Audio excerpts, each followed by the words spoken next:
I'd like to draw your attention to something, and that is very, very important. I consider this very important because of the place where our country is today as a nation, and where the church in Nigeria is as a movement.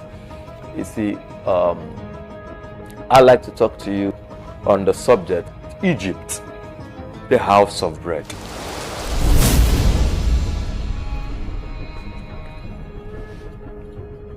According to history, ancient Egypt is known as one of the foremost cradles of civilization. It is said that a lot of even philosophy, art, writing, and several other things began in Egypt. And we know of the pharaohs and all of the pyramids and all of the inventions that took place in Egypt, in ancient Egypt. And Egypt has kept up that innovative system up to modern day. In the Bible, particularly after the time of the patriarchs, Egypt was being represented symbolically, not just as a nation, but as a place or a symbol of backslidenness, a symbol of carnality, a symbol of human strength, a symbol of that which is not in consonance with the kingdom. What I'm trying to achieve today is to help you understand why the patriarchs of old always went to Egypt. Every time the patriarchs were in need, they ran to Egypt.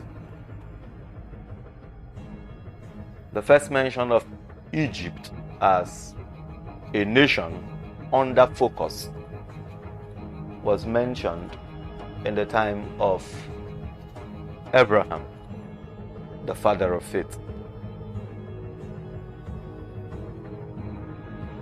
After Abraham journeyed from Ur of the Chaldeans into Canaan, there was famine, there was scarcity in Canaan, and Abraham had to journey into Egypt to find sustenance, to find survival. When Jesus was to run away from Herod, who wanted to kill him, his parents took him as a little infant into Egypt. When the kings of Israel wanted to fight wars against other nations and needed help, most of them went to Egypt to look for help. When Jacob, otherwise known as Israel, was to sustain his family in the time of famine, he journeyed into Egypt on request of his son Joseph, who had become a prime minister in Egypt. Why Egypt? Why not Assyria? Why not all of the Chaldeans, otherwise known as Babylon? Why not these places?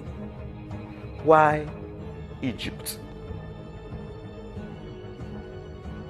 This is because Egypt has always been strong economically and have always been in a position to help. So they've always been strong economically, military wise, in infrastructural development, in civilization, in religion, in occultism. They've always been strong. Egypt occupies such a strategic place in world history. I will show you a few things I discovered for myself as the Spirit opened my eyes while I studied the Word.